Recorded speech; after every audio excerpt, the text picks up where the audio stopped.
Rasulullah SAW bersabda di dalam hadis yang diriwayatkan oleh Al-Imam At-Tirmidzi di dalam kitab Az-Zuhud. Lihat hadisnya, bukunya.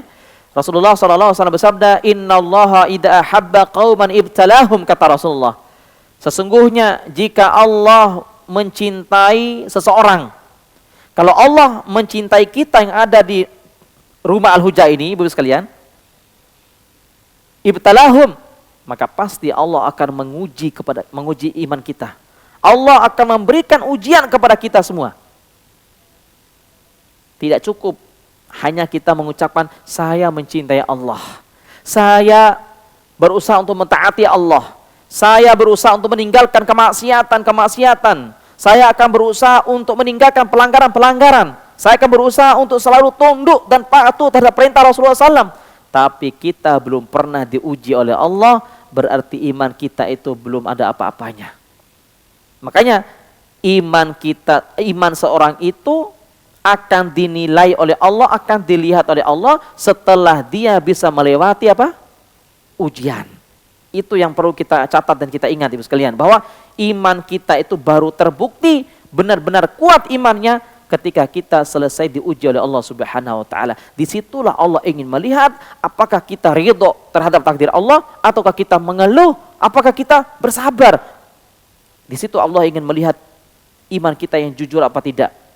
Maka Rasulullah SAW bersabda dalam hadis ini, Innallaha idza habba 'abdan, idza habba qauman ibtalahum. Sesungguhnya apabila Allah mencintai suatu kaum, maka pasti Allah akan memberikan ujian kepada kaum itu. Kemudian kata Rasulullah, faman radiya lahur ridha. Barang siapa yang ridha terhadap ujian yang Allah berikan kepadanya, lahur ridha, maka Allah pun akan meridhoinya. Masya Allah. Siapa yang ridho terhadap takdir Allah, maka Allah pun akan meridhoi orang itu, Ibu. Masya Allah.